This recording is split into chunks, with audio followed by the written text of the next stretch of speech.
Nazzi kuno abantu bafunanga obuzibu naddala nga balumbiddwa ababbi ekyakolebwanga amangu kwabanga kuba nduulu okuva eri oyo alumbiddwa olwo nno awulidde naye n'agikuba okukakananga ekyalo kyonna kiwulidde ne kidduukirira. Ekyennaku ensi gyegenze kula ebintu bingi nga bino bigenze bidibizibwa nga kati buli muntu ali ku lulwe.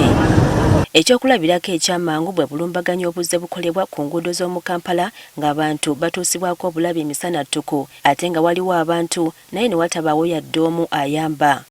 N'obwakasembayo bwebwo obwakoleddwa eggulo ku Esokona okuliraana Victoria University, abasajja ababadde batambulira ku pikipiki bwe balumbye omuyindi ne bamubba kyokka ng'abantu bangi babadde balaba.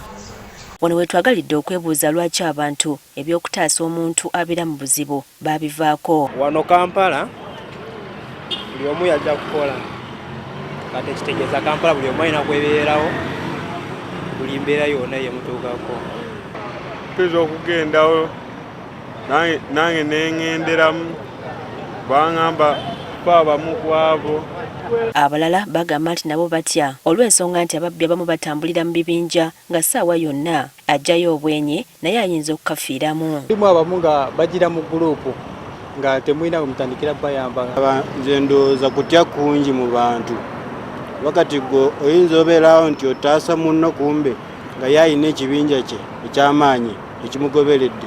Gwe omuntu omu tosobola kulwanyisa kibinja kingi. Ensonga endala gye boogeddeko ye y'ebisi abatamanya ŋŋamba bye batambula nabyo. Kuba oli agenda okujja okubba ng'alina by'abala ajja ng'ayagala kubba oluusi nakutta.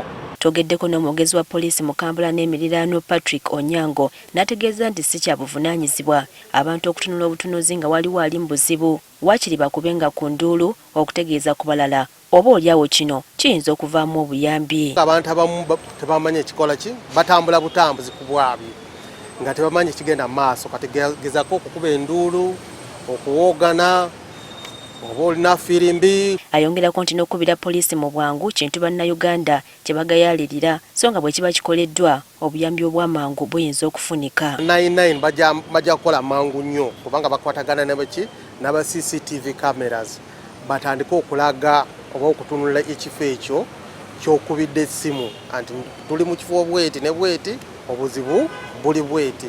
Kati aba 99 bajja kukwatagana n'aba CCTV camera center balabe ekigenda mu maaso awo.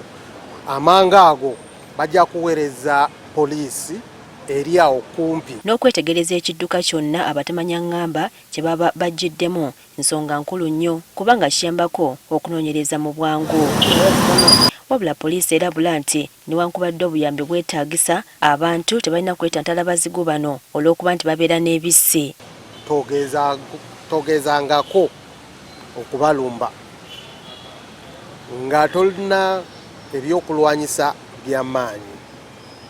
Togenda n'emikono gyo n'ogamba nti tandika okola ki okubalwanyisa kubanga nawe oyinza okukola ki oyinza okuwa mu kizibu. Abamu batambula n'ebiso n'obwambe. Wabaddewo okwemulugunya kukulwawo kwa poliisi okutaasa embeera eno Kabe Kasinga okukwata abazigu nga bano n'ategeeza nga batasobola kubeera mu buli kamera okulaba byonna ebigenda mu maaso kubanga nnyingi naddala mu bibuga n'emiriraano. Kati ng'ebikolwa by'okubba abantu n'okubatuusaako obulabe mu bibuga bannayuganda basaanidde okulaganira awamu n'ab'ebitongole ebikuumaddembe okulaba ng'eggwanga libaamu obutebenkevu. Priska Namulema agafeeyo ku Spark TV.